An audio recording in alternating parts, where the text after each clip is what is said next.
हम लोगों ने पढ़ लिया था किरचॉफ के नियम, ठीक। अब उसमें हम समझेंगे पूरे चैप्टर का नाम है किरचॉफ के नियम तथा विद्युत परिपथ। अब हम विद्युत परिपथ देखेंगे। क्या देखेंगे? विद्युत परिपथ। विद्युत परिपथ किरचॉफ के नियम हम लोग पढ़ चुके हैं। विद्युत परिपथ, ठीक। विद्युत परिपथ में क्या पढ़ेंगे हम लोग? सेल के बारे में पढ़ेंगे। क्या पढ़ेंगे? सेलों के बारे में पढ़ेंगे। किसके बारे में पढ़ेंगे? सेलों के बारे में। तो कौन से सेल? विद्युत सेल। कौन से सेल? विद्युत सेल। विद्युत cell, electric cell, electric cell, ठीक। इलेक्ट्रिक सेल, ठीक। विद्युत सेल के बारे में पढ़ेंगे। विद्युत सेल क्या करता है? विद्युत सेल रासायनिक ऊर्जा को विद्युत ऊर्जा में बदलता है, यानी परिवर्तित कर देता है। विद्युत सेल क्या करता है? रासायनिक ऊर्जा को विद्युत ऊर्जा में परिवर्तित करता है। रासायनिक ऊर्जा को विद्युत ऊर्जा में परिवर्तित करता है। किस ऊर्जा को? रासायनिक ऊर्जा को। किसमें? विद्युत ऊर्जा में।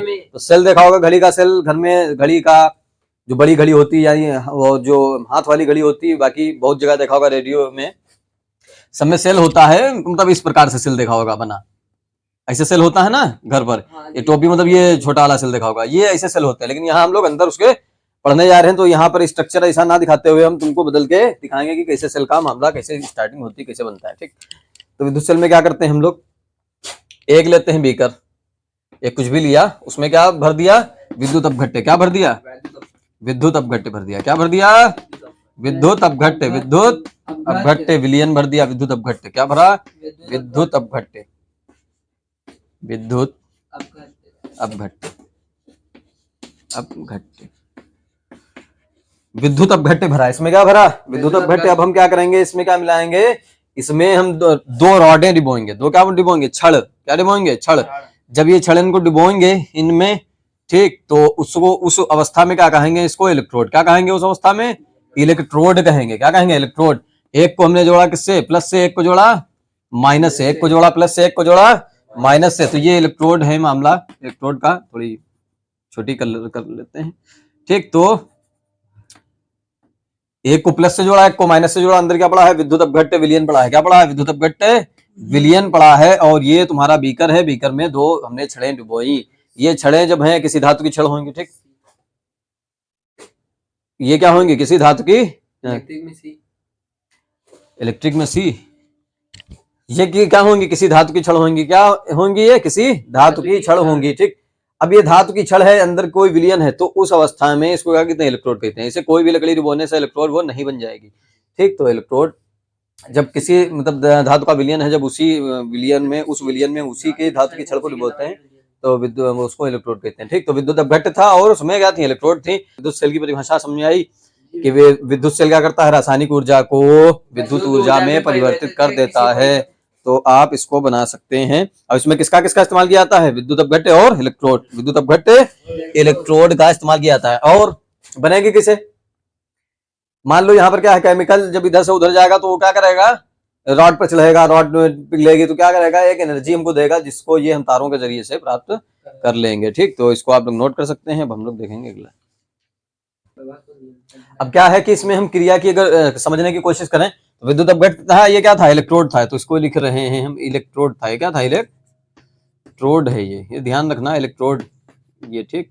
अब इसमें क्या है कि ये जो भी विद्युत अपघट्य घुला है वो एक किस में टूटेगा? प्लस में, एक माइनस में। एक प्लस में टूटेगा, दूसरा माइनस में टूटेगा। माइनस वाला किस पर जाएगा? प्लस पर, और प्लस वाला माइनस पर। ऐसा करके मामला होता था, ठीक। अब जब इन छड़ों पर, छड़ें क्या होंगी? मतलब छड़ों पर मामला इधर से उधर शुरू होगा, ये इधर से इसमें घुलेगा, ये वापस से उस पर चलेगा, ये सब मामला होने लगेगा। तो ये आवेशित होगा। आवेशित होने से ये तार में क्या बहने लगेगी? धारा। तार में क्या बहने लगेगी? धारा। तार में धारा बहने लगेगी। एक प्लस वाली कौन छड़ होती है? प्लस वाली कौन होती है? एनोड। माइनस वाली होती है कैथोड। अब प्लस वाली पर कौन आता है? माइनस वाला। माइनस वाली पर कौन जाता है? प्लस वाला, ठीक। अब जब इसमें धारा बहने, एक को धन टर्मिनल कहते हैं, एक को ऋण टर्मिनल कहते हैं। ये धन है, ये ऋण है, ठीक। अब इससे ये तार है, इनसे क्या मिलेगी? धारा। जब इसमें आवेश बहने लगेगा तो आवेश से हम क्या प्राप्त कर लेंगे? धारा को प्राप्त। सेल, प्राइमरी सेल, ठीक। एक होता है प्राइमरी सेल, एक होता है सेकेंडरी सेल, ठीक।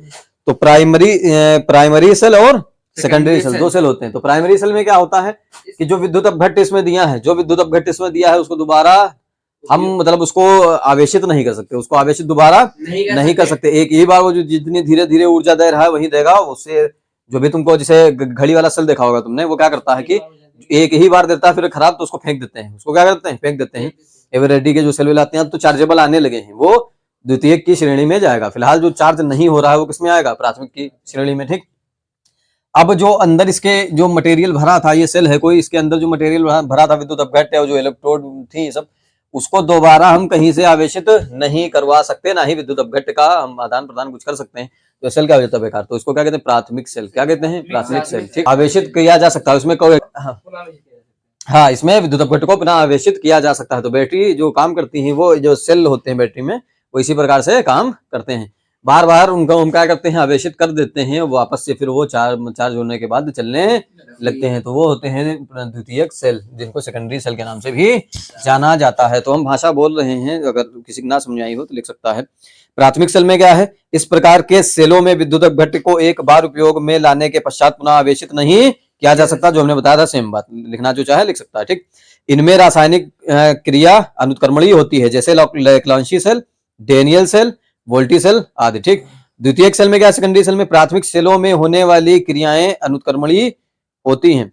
प्राथमिक में क्या होती हैं, अनुत्क्रमणीय होती हैं। ठीक, इनके अलावा भी एक प्रकार के सेल होते हैं जिनमें उत्क्रमणीय अभिक्रियाएं होती हैं। ये सेल द्वितीयक या संचायक सेल कहलाते हैं। द्वितीयक या संचायक सेल कहलाते हैं। द्वितीयक सेल होते हैं उत्क्रमणीय और प्राथमिक सेल होते हैं अनुत्क्रमणीय। ठीक, ये क्लियर रखना। इन्हें पहले बाह्य विद्युत सेल से धारा भेजकर आवेशित किया जाता है, जिससे विद्युत ऊर्जा सेल में रासायनिक ऊर्जा के रूप में संचित हो जाती है, इसलिए ये संचायक सेल कहलाते हैं। एक बार विसर्जित होने के बाद इन्हें पुनः आवेशित कर लिया जाता है। मतलब अगर आवेशन इसका खत्म हुआ तो फिर से हम आवेशित भी इसको कर सकते हैं। तो ये किसके बारे में था, प्राथमिक सेल और द्वितीयक सेल के बारे में ये मामला था। तो आप लोग जो है भाषा लिख लिया होगा, उम्मीद है नोट। सेल का विद्युत वाहक बल क्या देखेंगे, सेल का विद्युत वाहक बल, विद्युत वाहक बल वाहक। ठीक, इसको क्या कहते हैं, इलेक्ट्रोमोटिव, मतलब EMF, magnetic force, EMF of cell, EMF of cell कहते हैं इसको। ठीक, ईएमएफ ऑफ सेल। तो ये होता क्या है कि विद्युत वाहक बल क्या होता है कि जब कोई परिपथ होता है, उसमें जो परिपथ में एकांक आवेश को जो मतलब फ्लो करवाने के लिए जो बल लगता है, पूरे परिपथ में जो बहाता है, तो उसी क्या कहते हैं हम लोग, विद्युत वाहक बल के नाम से जानते हैं। ठीक, अब इसका फार्मूला क्या है, ई बराबर फार्मूला क्या है, डब्ल्यू अपॉन क्यू। ई बराबर फार्मूला क्या है, डब्ल्यू अपॉन क्यू। ये है विद्युत वाहक बल सेल का ईएमएफ। ठीक, तो इसमें कि डब्ल्यू अगर कार्य करना पड़ रहा है क्यों आवेश पर, ठीक, तो हमको तो ये मामला है। अब ये जूल है, इसका मामला क्या है, जूल मात्रक। इसका क्या, कूलाम, जूल पर कूलाम ही क्या कहते हैं, वोल्ट। क्या कहते हैं, वोल्ट कहते हैं। तो इसका मात्रक निकल गया है जूल। ठीक, और इसका पर कूलाम इसे क्या कहते हैं, जूल। ओ, जूल पर कूलाम ही कहते हैं, वोल्ट कहते हैं, वोल्ट है इसका मात्रक है। ई बराबर डब्ल्यू अपॉन क्यों, ये मामला इसका है। ठीक, तो एकांक आवेश को पूरे परिपथ में प्रवाहित करने में सेल द्वारा दी गई ऊर्जा को सेल का विद्युत वाहक बल कहते हैं। एकांक आवेश है, ठीक, को पूरे परिपथ में प्रवाहित करवाना है। किसमें प्रवाहित करवाना, पूरे परिपथ में प्रवाहित करवाने में सेल द्वारा दी गई ऊर्जा, जो सेल ऊर्जा दे रहा है अपनी कि जाओ पूरे परिपथ में घूम के आओ, खर्चा पानी हम उठा रहे हैं एकांक आवेश से। ठीक, तो एकांक आवेश का पूरे परिपथ में जो ऊर्जा दी जा रही है घूमने के लिए, कौन दे रहा है, सेल दे रहा है। उसी ऊर्जा को क्या कहते हैं, विद्युत वाहक, सेल का विद्युत वाहक बल कहते हैं। तो ये फार्मूला आप लोग लिख सकते हैं, अब लिख लीजिए, नोट कर लीजिए। हम देखेंगे सेल टर्मिनल विभवांतर, सेल टर्मिनल विभवांतर, टर्मिनल विभवांतर,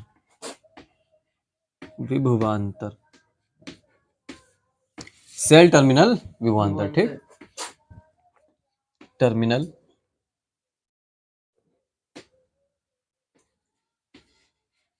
पोटेंशियल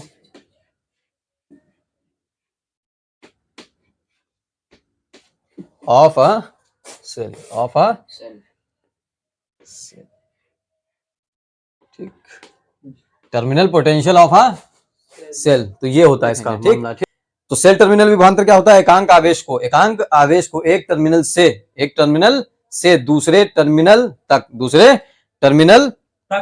तक बाह्य परिपथ में, कौन से परिपथ में, बाह्य परिपथ में प्रवाहित कराने पर, प्रवाहित मतलब बहाना प्रवाहित कराना, ठीक, कराने पर जो ऊर्जा हमको चाहिए होती है, किससे, सेल से, उसी को क्या कहते हैं, सेल का टर्मिनल विभवांतर कहते हैं, ठीक। तो एकांक आवेश को एक टर्मिनल से दूसरे टर्मिनल तक बाह्य परिपथ में प्रवाहित कराने में आवश्यक ऊर्जा को सेल का टर्मिनल विभवांतर कहते हैं, सेल का टर्मिनल विभवांतर कहते हैं। तो वी टर्मिनल बराबर क्या फार्मूला होता है, वी टर्मिनल बराबर जो फार्मूला होता है, वी टर्मिनल बराबर फार्मूला जो होता है वो क्या होता है, डब्ल्यू बटे क्यू, डब्ल्यू बटे क्या होता है, क्यू होता है, ठीक।